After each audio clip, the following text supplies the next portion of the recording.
Hello बच्चों, welcome back. हम आ गए हैं रासायनिक समीकरण विषय लेकर के।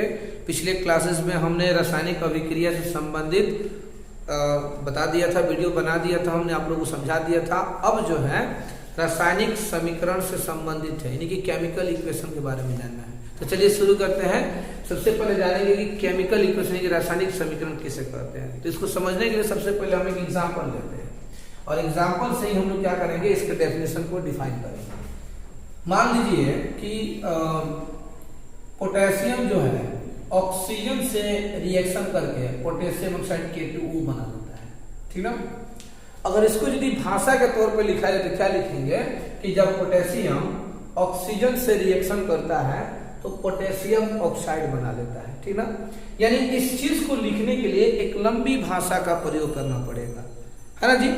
लेकिन हम लोग इसको चाहे तो क्या कर सकते हैं, संकेत और सूत्र के जरिए से जो है इसको एक छोटा सा संक्षिप्त रूप में लिख सकते हैं, है ना जी। और जिस संकेत या सूत्र का प्रयोग करके छोटा रूप में लिखते हैं उसे ही हम लोग केमिकल इक्वेशन की रासायनिक समीकरण कहते हैं। ये एक तरह का समीकरण है, ठीक ना।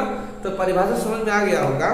परिभाषा में कहिएगा कि किसी अभिक्रिया में भाग लेने वाले पदार्थों और बने प्रतिफलों को, ठीक है, भाग लेने वाले पदार्थों और बने प्रतिफलों को जिन संकेत या सूत्र द्वारा दर्शाते हैं उसे ही रासायनिक समीकरण कहते हैं, ठीक ना। भाग लेने वाले पदार्थ को रिएक्टेंट अर्थात क्या कहते हैं, अभिकारक कहते हैं। और जो अभिक्रिया के बाद जो पदार्थ बनता है उसको प्रतिफल यानी कि प्रोडक्ट कहते हैं, ठीक ना। इसमें देखिए अब ये हुआ अभिकारक, ये हुआ प्रतिफल। इसको जिस संकेत या सूत्र द्वारा दर्शाते हैं उसे क्या कह देंगे, उसे रासायनिक समीकरण कहते हैं, ठीक ना। अब देखिए रासायनिक समीकरण जो है दो प्रकार के होते हैं। एक को कहेंगे असंतुलित रासायनिक समीकरण और एक को कहेंगे संतुलित रासायनिक समीकरण, ठीक ना। तो असंतुलित रासायनिक समीकरण किसे कहते हैं और संतुलित रासायनिक समीकरण किसे कहते हैं, दोनों को समझिए। इसमें जो है ये जो हमने जो रिएक्शन जो लिया है ना, इक्वेशन जो लिया हुआ है, रिएक्शन के पहले यानी कि अभिकारक में देखिए पोटेशियम 1 दिख रहा है और पोटेशियम यहाँ 2 दिख रहा है, ऑक्सीजन 2 दिख रहा है और ऑक्सीजन 1 दिख रहा है। मतलब ये है कि अभिक्रिया के पहले और अभिक्रिया के बाद ये जो परमाणु और अणु की संख्या जो है समान नहीं हो रही है। किसी में समान रहती है और किसी में समान नहीं रहती है। तो जिसमें समान रहती है उसे हम कहेंगे संतुलित रासायनिक समीकरण और जिसमें समान नहीं रहती है उसे असंतुलित समीकरण कहेंगे। मतलब कहने का अर्थ यह है कि जिस रासायनिक अभिक्रिया में अभिकारक और प्रतिफल के, है ना, अणुओं और परमाणु की संख्या समान हो उसे संतुलित रासायनिक समीकरण कहेंगे और जिसमें अणु और परमाणु की संख्या समान नहीं हो उसे असंतुलित रासायनिक समीकरण कहते हैं, ठीक ना। अब इसको संतुलित कैसे करें, असंतुलित से संतुलित कैसे करें। देखिए संतुलित करने के लिए मैथमेटिक्स कुछ कैलकुलेशन होता है, मतलब कुछ गुणा करना पड़ता है, ठीक ना। जैसे देखिए यहाँ पोटेशियम 2 है तो हमको यहाँ 2 लिखना पड़ेगा, है ना जी। 2 लिखने से क्या होगा, यहाँ पोटेशियम 2 यहाँ भी 2 हो जाएगा। ऑक्सीजन यहाँ 2 है, अब यहाँ पे 1 हो रहा है। अब यहाँ ऐसे नहीं करेंगे, ये नियम गलत हो जाएगा, ठीक ना। हम जब भी क्या करते हैं, किसी नंबर्स को गुणा करते हैं, नंबर्स को रखते हैं तो हमेशा जो है किसी अणु या परमाणु के जस्ट पहले बगल में लिखा करते हैं, न कि बीच में और न ही नीचे और न ही के लास्ट में। कहाँ लिखते हैं, जस्ट उसके पहले लिखते हैं। अगर हम यहाँ 2 लिखते हैं जिससे पोटेशियम तो 2 हो जाता है लेकिन ऑक्सीजन यहाँ रह जाता है 1, यहाँ रहता है 2।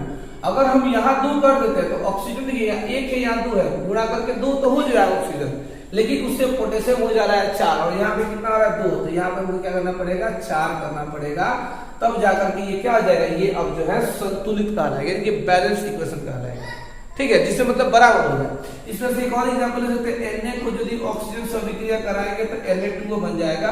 अब इसमें जो है इसको बैलेंस करने के लिए क्या कीजिएगा, सोडियम 2 दिख रहा है, यहाँ 1 दिख रहा है, ऑक्सीजन 2 दिख रहा है, 1 दिख रहा है, तो यहाँ 2 कर दीजिएगा। 2 करने से ऑक्सीजन 2 हो जाएगा, लेकिन जो सोडियम जो है वो 4 हो रहा है तो यह 4 करना पड़ेगा। इस प्रकार से ये क्या हो जाता है, ये संतुलित हो जाता है। तो संतुलित करने का यही एक तरीका है, ठीक ना।